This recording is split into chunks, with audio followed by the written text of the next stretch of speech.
राजस्थान की लोक कथाओं में बहुत सी प्रेम कथाएं प्रचलित हैं, पर इन सब में डोला मारू प्रेम गाथा विशेष लोकप्रिय रही है। इस गाथा की लोकप्रियता का अंदाजा इसी बात से लगाया जा सकता है कि 8वीं सदी की इस घटना का नायक डोला राजस्थान में आज भी एक प्रेमी नायक के रूप में स्मरण किया जाता है और प्रत्येक पति पत्नी की सुंदर जोड़ी को डोला मारू की उपमा दी जाती है। यही नहीं, आज भी लोकगीतों में स्त्रियां अपने प्रियतम को डोला के नाम से ही संबोधित करती है। डोला शब्द पति शब्द का पर्यायवाची ही बन चुका है। राजस्थान की ग्रामीण स्त्रियां आज भी विभिन्न मौकों पर डोला मारू के गीत बड़े चाव से गाती हैं। डोला नरवर के राजा नल का पुत्र था, जिसे इतिहास में डोला व सलाह कुमार के नाम से जाना जाता है। डोला का विवाह बालपने में जांगलू देश बीकानेर के पुंगल नामक ठिकाने के स्वामी पंवार राजा पिंगल की पुत्री मारवणी के साथ हुआ था। उस वक्त डोला 3 वर्ष का, मारवणी मात्र 1.5 वर्ष की थी। इसलिए शादी के बाद मारवणी को डोला के साथ नरमन नहीं भेजा गया। बड़े होने पर डोला की एक और शादी मालवणी के साथ हो गई। बचपन में हुई शादी के बारे में डोला भी लगभग भूल चुका था। उधर जब मारवणी प्रौढ़ हुई तो माँ बाप ने उसे ले जाने के लिए डोला को नरवर कई संदेश भेजे। डोला की दूसरी रानी मालवणी को डोला की पहली शादी का पता चल गया था। उसे यह भी पता चल गया था कि मारवणी जैसी बेहद खूबसूरत राजकुमारी कोई और नहीं। सो उसने डाह व ईर्ष्या के चलते राजा पिंगल द्वारा भेजा कोई भी संदेश डोला तक पहुंचने ही नहीं दिया। वह संदेश वाहकों को डोला तक पहुंचने से पहले ही मरवा डालती थी। उधर मारवणी के अंकुरित यौवन ने अपना रंग दिखाना शुरू कर दिया। एक दिन उसे सपन में अपने प्रियतम डोला के दर्शन हुए। उसके बाद तो वह डोला के वियोग में जलती रही। उसे न खाने में रुचि रही न किसी और कार्य में। उसकी हालत देख उसकी माँ ने राजा पिंगल से डोला को फिर से संदेश भेजने का आग्रह किया। इस बार राजा पिंगल ने सोचा,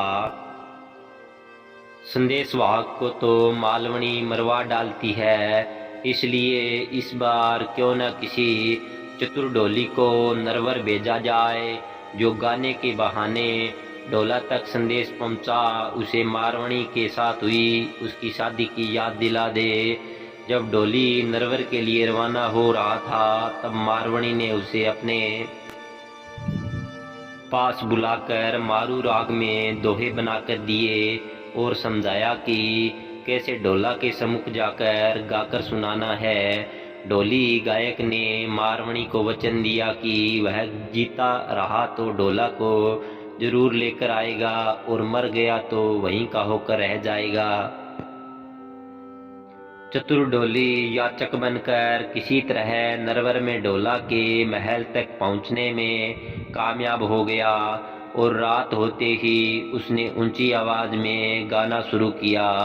उस रात बादल छा रहे थे। अंधेरी रात में बिजलियां चमक रही थी। झीणी झीणी पड़ती वर्षा की फुहारों के शांत वातावरण में डोली ने मल्हार राग में गाना शुरू किया। ऐसे सुहाने मौसम में डोली की मल्हार राग का मधुर संगीत डोला के कानों में गूंजने लगा और डोला फन उठाए नाग की भांति राग पर झूमने लगा। तब डोली ने साफ शब्दों में गाया, डोला नरवर शेरियां धन पुंगल गलियां। गीत में पुंगल व मारवणी का नाम सुनते ही डोला चौंका और उसे बालपने में हुई शादी की याद ताजा हो आई। डोली ने तो मल्हार व मारू राग में मारवणी के रूप का वर्णन ऐसे किया जैसे पुस्तक खोलकर सामने कर दी हो। उसे सुन डोला तड़प उठा। दाढ़ी डोली पूरी रात गाता रहा। सुबह डोला ने उसे बुलाकर पूछा तो उसने पुंगल से लाया मारवणी का पूरा संदेशा सुनाते हुए बताया कि कैसे मारवणी उसके वियोग में जल रही है। आखिर डोला ने मारवणी को लाने हेतु पुंगल जाने का निश्चय किया, पर मालवणी ने उसे रोक दिया। डोला ने कई बहाने बनाए पर मालवणी उसे किसी तरह रोक देती। पर एक दिन डोला एक बहुत तेज चलने वाले ऊंट पर सवार होकर मारवणी को लेने चल ही दिया और पुंगल पहुंच गया। मारवणी डोला से मिलकर खुशी से झूम उठी। दोनों ने पुंगल में कई दिन बिताए और एक दिन डोला ने मारवणी को अपने साथ ऊंट पर बिठा नरवर जाने के लिए राजा पिंगल से विदा ली। कहते हैं रास्ते में रेगिस्तान में मारवणी को सांप ने काट खाया, पर शिव पार्वती ने आकर मारवणी को जीवन दान दे दिया। आगे बढ़ने पर डोला उमर सुमरा के षड्यंत्र में फंस गया। उमर सुमरा डोला को घात से मारकर मारवणी को हासिल करना चाहता था, सो वह उसके रास्ते में जाजम बिछा महफिल जमा कर बैठ गया। डोला जब उधर से गुजरा तो उमर ने उससे मनुहार की और डोला को रोक लिया। डोला ने मारवणी को ऊंट पर बैठे रहने दिया और खुद उमर के साथ अमल की मनुहार लेने बैठ गया। दाढ़ी का रहा था और डोला उमर अफीम की मनुहार ले रहे थे। उमर सुमरा के षड्यंत्र का ज्ञान दाढ़ी डोली की पत्नी को था, वह भी पुंगल की बेटी थी, सो उसने चुपके से इस षड्यंत्र के बारे में मारवाणी को बता दिया। मारवाणी ने ऊंट के एड़ मारी। ऊंट भागने लगा तो उसे रोकने के लिए डोला दौड़ा। पास आते ही मारवाणी ने कहा, धोखा है, जल्दी ऊंट पर चढ़ो, और डोला उछलकर ऊंट पर चढ़ गया। उमर सुमरा ने घोड़े पर बैठ पीछा किया, पर डोला का वह काला ऊंट उसके कहाँ हाथ लगने वाला था। डोला मारवाणी को लेकर नरवर पहुंच गया और उमर सुमरा हाथ मलता रह गया। नरवर पहुंचकर चतुर डोला सोतीहा डाक की नोक झोंक का समाधान भी करता है। मारवाणी व मालवाणी के साथ आनंद से रहने लगा। इसी डोला का पुत्र लक्ष्मण हुआ। लक्ष्मण का भानु और भानु का पुत्र परम प्रतापी वज्रदामा हुआ, जिसने अपने वंश का खोया राज्य ग्वालियर पुनः जीतकर कछवा है राज्य लक्ष्मी का उद्धार किया। आगे चलकर इसी वंश का एक राजकुमार दुलेहर आए राजस्थान आया, जिसने मांची, बांडारेज, खो, जोटवाड़ा आदि के मीणों को मारकर अपना राज्य स्थापित किया। उसके बाद उसके पुत्र काकिल देव ने मीणों को परास्त कर आमेर पर अपना राज्य स्थापित किया, जो देश की आज़ादी तक उसके वंशजों के पास रहा। यही नहीं, इनके वंशजों में स्वर्गीय भैरव सिंह जी शेखावत इस देश के उपराष्ट्रपति बने। वह इसी वंश के श्री देवी सिंह शेखावत की धर्मपत्नी श्रीमती प्रतिभा पाटिल आज इस देश की महामहिम राष्ट्रपति है। डोला को रिझाने के लिए डाडी द्वारा गाए गए कुछ दोहे। आखड़िया डंबर भई नैन गमाया रोए, क्यों साजन प्रदेश में रहा बिनाना होए। आंखें लाल हो गई है, रो रो कर नैन गंवा दिए है, साजन प्रदेश में क्यों पराया हो गया है। दूजन बयन न सांभरी, मना न बिसराहे, कुंजा लाल बचा ज्यूं खिन खिन चित्राहे। बुरे लोगों की बातों में आकर उसको मुरवाणी को मन से मत निकालो।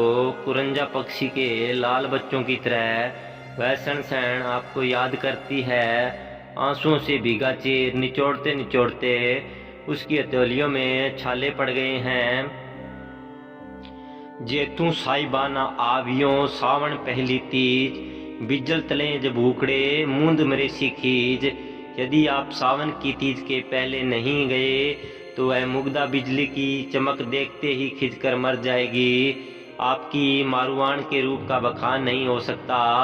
पूर्व जन्म के बहुत पुण्य करने वालों को ही ऐसी छतरी मिलती है। नमणी खमणी बहुगुणी सुकोमली सुकूच, गोरी गंगा नीर जू मन गर्वी तन अच्छ, बहुत से गुणों वाली शमशील नम्र व कोमल है। गंगा के पानी के जैसी गोरी है, उसका मन और तन श्रेष्ठ है। गति गयंद जंग केल करब, केहर जिमी कटी लंक, हीर डसण विप्र अधर मरवण भ्रकटी मयंक। हाथी जैसी चाल, हीरो जैसे दांत, मूंग श्री के होठ है। आपकी मारमणी की सिंहों जैसी कमर है, चंद्रमा जैसी भौहें हैं। आदिता हूँ उजलो मारुणी मुख बरण, झीना कपड़ा पहनना ज्यों झांकई सोबरण। मारवाणी का मुंह सूर्य से भी उजला है, झीने कपड़ों में से शरीर यूं चमकता है मानो स्वर्ण झांक रहा हो। तो दोस्तों, कैसी लगी आपको हमारी ये ढोला मारू की कहानी? अगर अच्छी लगी हो तो चैनल को सब्सक्राइब कर देना। हम आगे भी आपके लिए अच्छी अच्छी कहानियाँ लाते रहेंगे। धन्यवाद।